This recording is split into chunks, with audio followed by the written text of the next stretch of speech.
Hello again, Struck Club. Today I'm bringing you another build video for Torchlight 3, and this one I've decided to call the Unholy Blaster Dusk Mage Electrode build. So as you can see, it's yet another build for the Dusk Mage class with the Electrode subclass, stacking casting speed, which is kind of what mages could use and need. In general, it's very similar to my Absolver Zealot, which I uploaded yesterday, except instead of Absolver and Entropy, we are using Holy Bolt and Radiant Blast.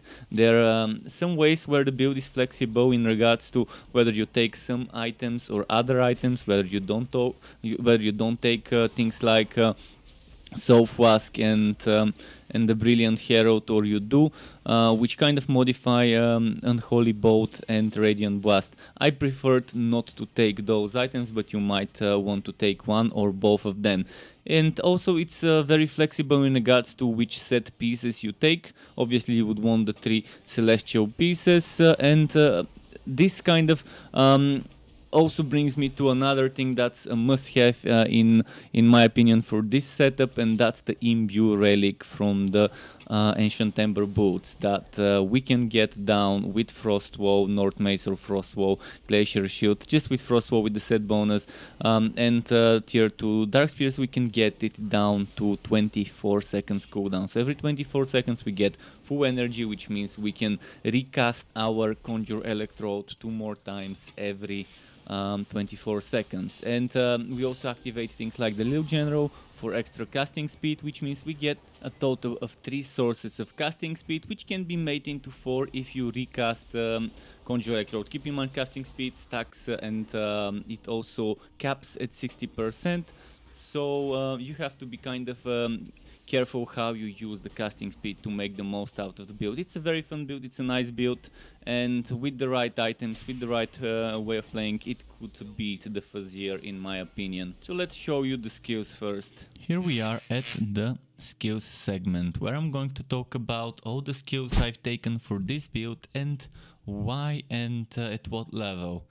So starting off with the light skill tree, we've got Holy Bolt that gives the tier 2 bonus as 20% light skills damage even without using it. This is a passive bonus. Then we've got the passive bonus of Light Spear, 50% harmonic form duration, which stacks very well with this one that gives the same passive bonus. And we've got Radiant Blast at level 8. Plus 2 levels for all of those, plus 2 levels from our armor. Keep in mind, I've got plus 2 dark skills by having 3 celestial pieces, which in my case are this, and this. You might have other 3 celestial pieces equipped, and then I've got plus 2 light skills from the Cuirass. Which means, yeah, this is level 8, but it's actually level 10. And I do get the tier 3, tier 2 and tier 1 bonuses. And this is a very decent skill because, first of all, it applies damage over time, which keeps building the light buff. As you can see, it's not as fast maybe as Dark Spears, but it's pretty decent. See, with one cast of this we get it to like here. With one cast of Dark Spears we probably get it to around here somewhere. But it takes a while for Dark Spears to finish, and this one doesn't last as long. So yeah, Dark Spears gives us more than 50%. This one gives us around 25% per cast. For the duration of the damage over time, and if you cast it multiple times, it just resets the duration. It doesn't make it that much better, but you can see 2 casts of this kind of equaled. So this is probably, let's say this gives us around 65%, and this gives us like 35%. So that's pretty nice to know. If you want to build the bars, those are amazing skills to use, and then start using Unholy Bolt in the meantime. Energy Spike, as I mentioned, it's just here for the passive harmonic form duration. Shadow Step is here just for the passive mana regeneration, as it's our only movement skill as a blink. I mean, you have another movement skill, which is Luminous Run, and you can use it if you want to. You can probably remove points from Entropy if you don't need crit chance for Unholy Bolt, and you can use Luminous Run if you don't like if you don't like Shadow Step, but Shadow Step is much better than Luminous Run if it's about going through obstacles. For example, let's say the road here is blocked and I have to walk around and I just want to skip boom blink, and then there's the other blink, which I'm gonna talk about later. So yeah, 4 points here for the passive and 8 points here, which means from 3 it goes to 6 Unholy Bolts. 6 Unholy Bolts, and then there's the Soul Flask, which it's kind of worded in a very bad way. It doesn't increase the number of Unholy Bolt projectiles to 5, because we already have 6. It gives us another 2 projectiles. Yes, if you have basic Unholy Bolt with 3 projectiles, this makes it to 5. But I have Unholy Bolt plus 1 and Unholy Bolt plus another 2, which is 6, and this one gives another 2. So they should probably reword this. And I'm not using Soul Flask. I don't think I really like it myself. So those 4 points here are completely optional. If you don't want 10% crit chance for dark skills, you can get 10% crit chance for light skills, or 10% damage to blinded, sword or stunned, or you can get 10% damage multiplier to relic skills, or you can even get 1000 volt burst maxed out, so you can get this extra energy gain while 1000 volt burst is active, so you can be more spammy and get this more often. It's not a bad choice. You can even put the points, for example, 3 points here and 1 point here, or you could even put points into lightning barrier if you like. It's kind of on a long cooldown, so I wouldn't use it myself. That's why I'm using light spear, because it has short cooldown, and I'm using this because it also has short cooldown. Basically we are triggering mana infused. Another place where you could put points is here, but if you're gonna put 4 points here just for the relic energy charge and you're not gonna use Damnation, you might as well put the points here. You're gonna get 20% instead of 10 for 4 points. Apart from that, there are other things you could do. Let's first talk why I've got each skill here. Dark Spears, as I said, it helps slow the enemies, it helps build the dark buff bar. This does damage. We can spam it unless you use this one item, the Radiant Blast item, which is Brilliant Herald. Then it becomes a 6-second cooldown, and I experimented with this. I experimented instead of this with the Unholy Bolt item, the Soul Flask, and I didn't like them. That's why I brought this back to the way it was. More about how you can rework the items in the gear segment, but you would have to do some rework stuff in the Legendarium and here to get it. So Conjure Electrode is here, maxed out. It's amazing. It gives us 25% casting speed, and I think this casting speed and attack speed needs to be unified, and we could get another bonus. Hopefully they consider such a change. So you get 25 cast speed, the limit is 60, you get 50% cast speed here, and you get from the Lil General, which is in my Legendarium, from that one you get another 25 cast speed when you reach max energy.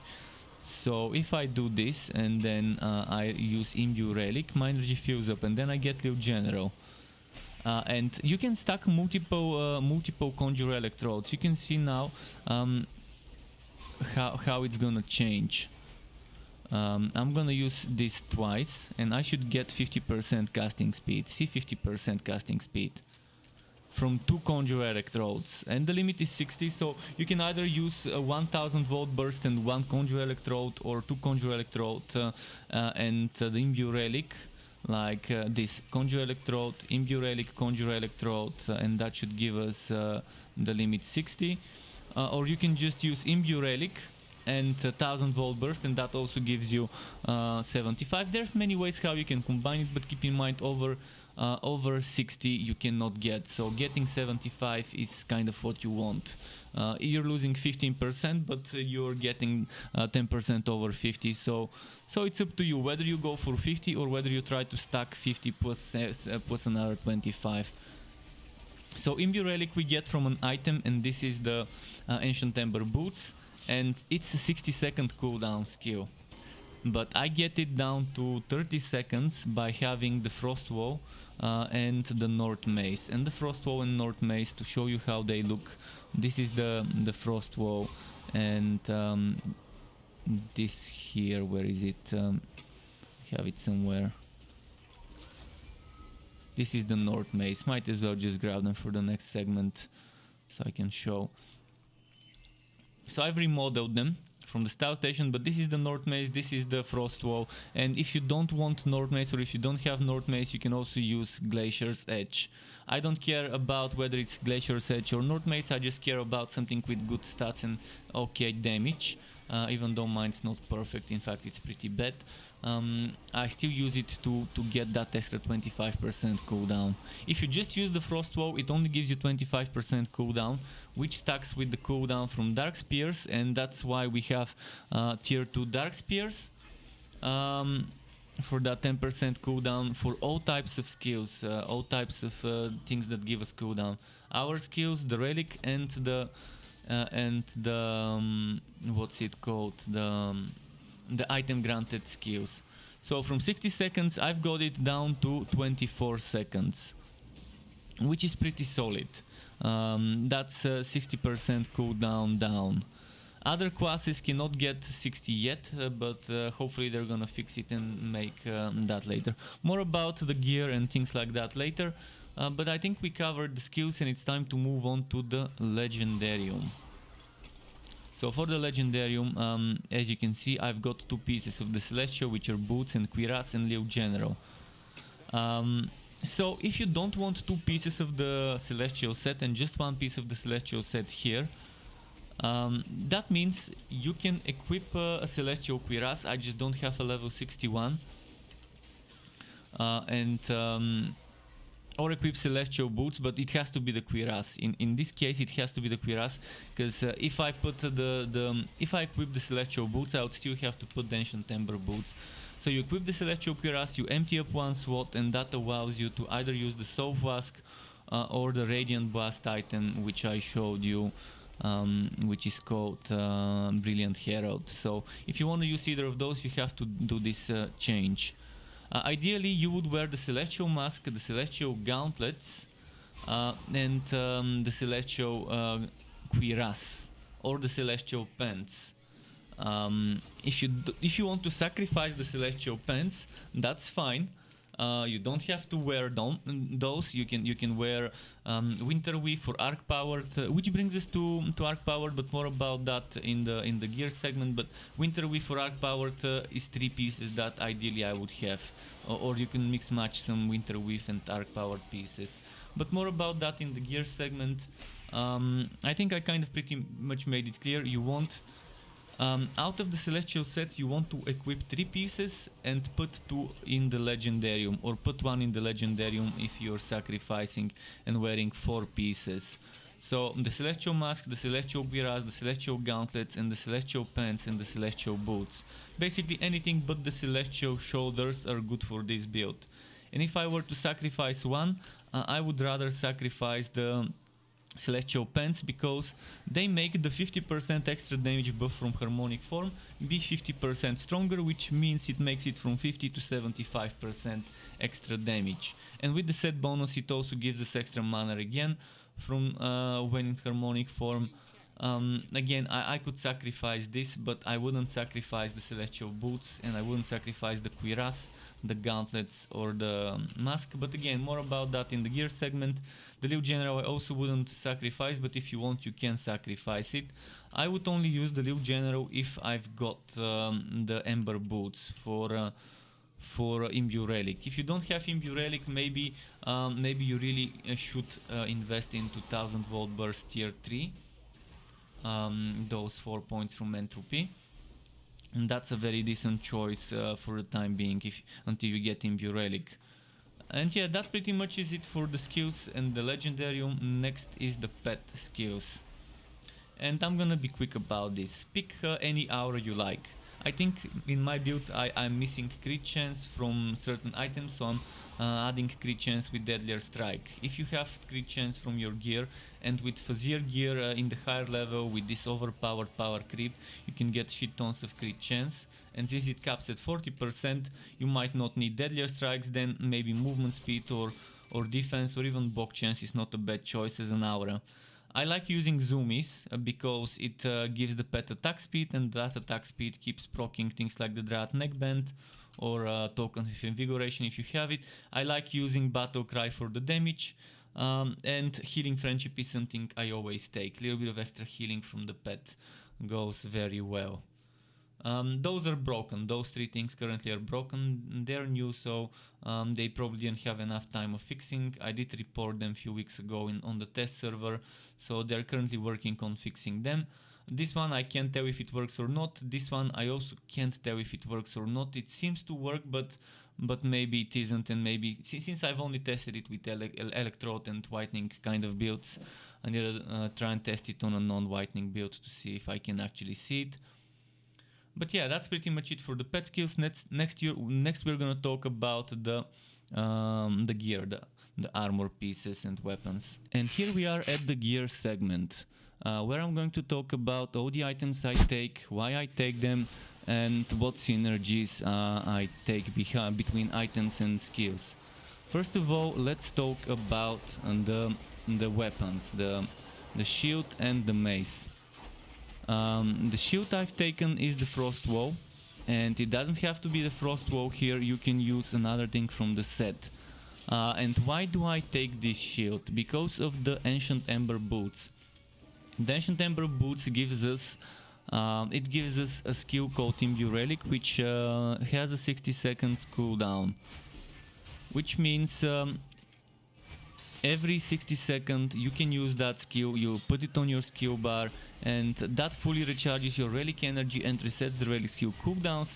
And if you have, optionally, if you have the set bonus from equipping two other pieces of the set, you can even reset 1000 volt burst cooldown and make it immediately ready for cast, meaning you don't reset the cooldown, but you recharge this thing here fully. So the basic version recharges the relic energy, the set bonus recharges the relic charge, which is 200 there. And we use that so we can make something like this. Yeah, I use it, boom, I trigger Lil General, and then I can use those. And that gives me 25% casting speed, some damage reduction, and another 25 times 2 casting speed from 2 Conjure Electrodes. Or we can just use Imbue Relic, and then if 1000 volt burst is ready, and again get that bonus. So you can see I've got this cooldown to 24 seconds. This is 50% from the shield, which is 25 plus 25, and then 10% from Dark Spear's tier 2, which right now only the Dusk Mage gives cooldown to non-Dusk Mage skills. The other classes only give you cooldown to the cooldown skills to the cooldowns of the skills of the class. So Realmaster, Forged or Sharpshooter skills. But this apparently is gonna get propagated to the other classes, so it could be fair. Not that just the Dusk Mage has such a bonus. They probably didn't have enough time to finish this on the other three classes. Meaning from 60 seconds it goes to 24 seconds. And you don't have to wear, like me, the North Mace. You can wear the Glacier's Edge, but you need to wear one of those two items, whichever is better wrought. My suggestion would be the Glacier's Edge is probably a better choice if you want to use the skill of the item, because look at that, this is 60 seconds down to 24 for me, but this one is a 10 second down to 4 seconds, meaning every 4 seconds you can trigger Mana Infused, which gives you extra mana. Again, Mana Infused is this thing. Cast a cooldown skill, gain Mana Infused for 3 seconds, restoring 5% mana per second. This is stackable, and this becomes, with the set bonus, 10% mana per second, so meaning every 4 seconds with this thing here, for example. Just a moment, let me show you. With this thing, every 4 seconds you can actually you can do it. You can do another mana infused, which also can be triggered by things like this, by Dark Spirits, anything that's on a cooldown, even Imbue Relic. There's good in using cooldown skills. So if you don't have something like Cold Snap, which actually is on a 20-second cooldown, and I've got it to 9.3 if I'm not mistaken. Yeah, if you don't want to use something like Cold Snap, if you don't have it, or if you don't want to use Light Spear, if you just are wondering what cooldown skill do I use, well, that other one was pretty decent. You're not going to use it for the damage as much, or for the freezing, and it's going to be more of an item to use because of the extra triggering of mana infused, because you get that 20%, not 20, 10% mana again every 4 seconds. So why use this? Again, you need to use one of those items to get Frostwall to give you another 25% cooldown. So yeah, whatever rolls better, Glacier's Edge, North Mace, whatever you get, use it, and ideally it would be a Glacier's Edge, and ideally you would get chance to shock, or you can put in the shield chance to shock. And the good chance to shock affix is not that one I've got here, it's this one, where it has chance to shock for X seconds, zaps other enemies for X% weapon damage. It's not gonna be as easy to get it, but eventually you might get it.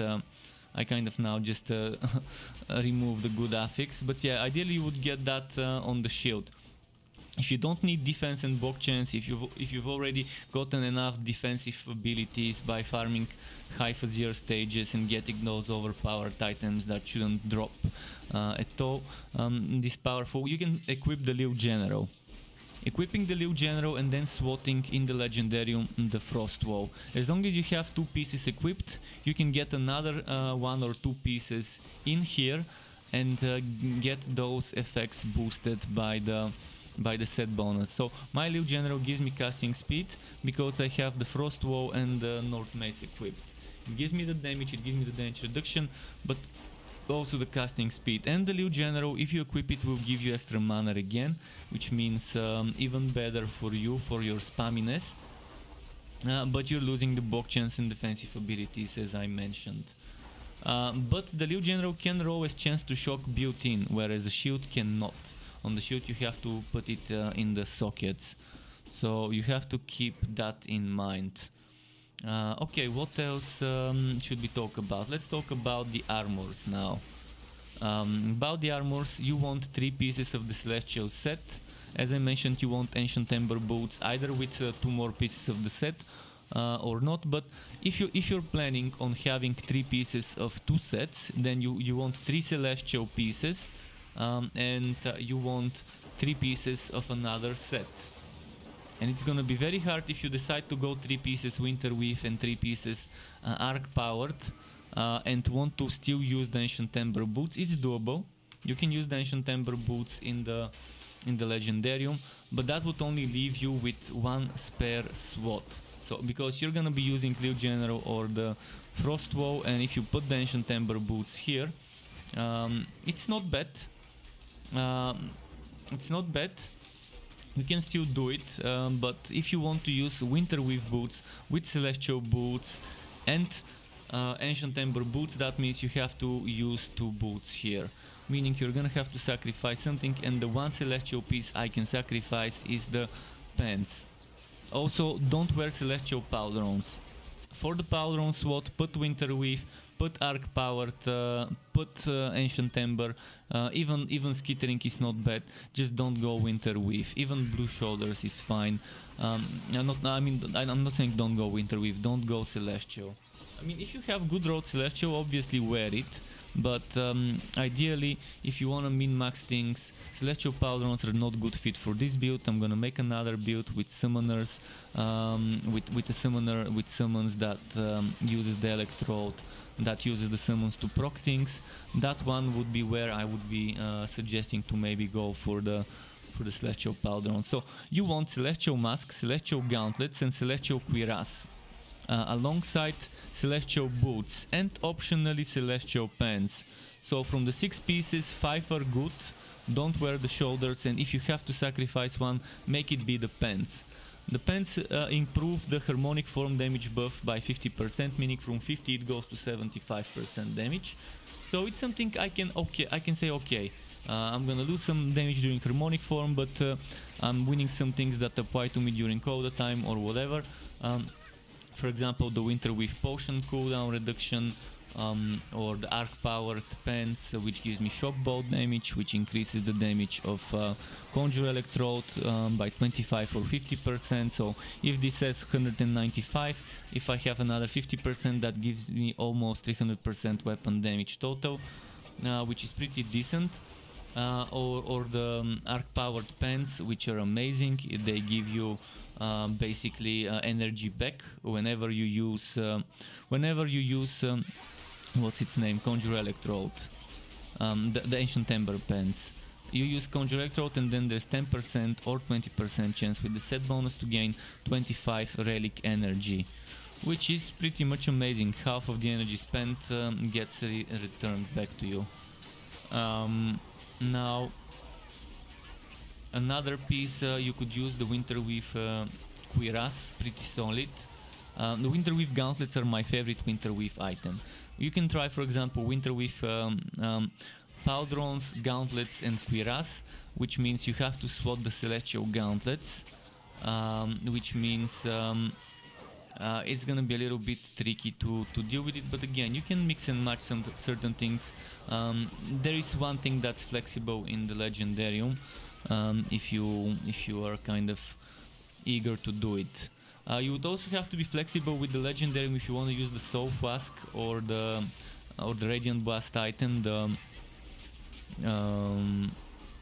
Brilliant Herald, and if you're using that, then you have to forget about 3 pieces of one set and 3 pieces of another, and getting every single thing. You're gonna have to make some sacrifices. I tested Brilliant Herald and I tested Soul Flask and I didn't like them as much. This only gives you 2 extra Unholy Bolt projectiles, whereas the other one gives you 6 seconds cooldown on the blast, which I think should have been 4 seconds instead of 6 to maybe make it worth it. But it also gives it a lot of damage, so there's that. But again, I need to build my light buff bar quicker, that's why I'd rather not have this on a cooldown. Now let's talk about affixes. In the weapon you want chance to shock, but it's not the highest priority. The highest priority should be flat damage. Things like additional bolts fired on shock is not bad, but I would prioritize flat damage, and then next I would try and prioritize maybe chance to shock on the weapon, or get chance to shock as a socket on a shield, or chance to shock rolled in, built in into the focus, or in the socket of the focus if you use the focus. Then let's talk about Unholy Bolt damage. Unholy Bolt damage can roll on chest, on pants and on shoulders. And ideally you would have it on all 3 of those pieces. On the shoulders you can also get crit damage. On the chest you can also get crit damage and flat damage. And I would put Unholy Bolt tier 1, tier 2, I mean worse, tier 1 is the best. Tier 2 I would put flat damage, tier 3 would be crit damage as things to get in the chest. Obviously if you have 300 crit damage, don't get extra crit damage, 300 is the limit. On the leg armor, tier 1 would be Unholy Bolt damage, tier 2 would be flat damage or crit chance, kind of equally important depending on how much crit chance you have and which pet aura you're using and things like that. So those are good things. On the boots, tier 1 I would say would be crit damage. Tier 3 probably percent bonus to a certain element if you're stacking that element on your weapon and in affixes, then okay. And some other things like on the gauntlet, if you decide to make a build that doesn't use Conjure Electrode but uses Walk-Away Storm, you can get duration to Walk-Away Storm. But I would say Relic Energy cost, Relic Energy generation, very strong stats in the gauntlet, alongside obviously on every single piece defense is good. Then on this one, Tier 1 for me would be crit chance and skill points to a certain skill you use. So you can remove some points and rework them, or maybe if you get skill points to Unholy Bolt or Radiant Blast, even better, because that means you can level those skills to level 10, and the extra skill points would still give you extra damage to those skills. So that's pretty solid. Another thing that you can get is mana regen here and mana regen here. I think those are like tier 1, 2 bonuses depending on the needs. And another thing you can get here is the mana, not the mana, the relic energy cost and generation you can get here as well. And I'm probably missing some things. You might want to check the website version of this build to see if I've missed something. It should be there. So let's talk about the pet items. The Rat Neckband gives you on pet hits recover 3% HP for you and the pet. Meaning you would want faster hits, meaning faster pet attack speed means faster healing for both of you. Meaning the perfect thing to stack would be pet attack speed. You can get pet attack speed here, here and here. And the other thing I would suggest is faster cooldown for pet active skills. You can get it again here, here and here. On this one in the sockets you cannot get something amazing, so get whatever you want. On this one on the sockets you can get extra faster cooldown for pet active skills. So even further increasing or more like decreasing the cooldown. I would suggest token of rapid bartering for farming. It lets your pet return from the town in 16 seconds instead of 2 minutes. And I would suggest using something like I can't show you now, but there's something called Phoenix Token, which allows the pet to return from fleeing, from when it gets downed quicker, or you can use Invigoration, which is amazing. It has a chance to reduce your cooldown on pet hits, so it's pretty nice to have it stacked up.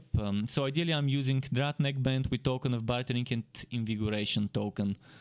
And that pretty much is it, I think, for the gear. Again, if I missed something, then check the website version, maybe it's written there. And here we are at the gameplay segment where I show you more of the build in action and talk about how you could rotate the skills. Keep in mind, since we have multiple sources of casting speed and casting speed caps at 60%, you may either want to only go for 50% at the same time, or for 75, which caps you at 60. So 50% from 1000 volt burst, 25% from each cast of Conjure Electrode, which can stack, and 25% when you activate Lil General, either by using Imbue Relic or reaching max energy naturally. Now the rotation I normally use is I start with swallowing with Dark Spears, then if Conjure Electrode is ready I use it, if not maybe using Imbue Relic.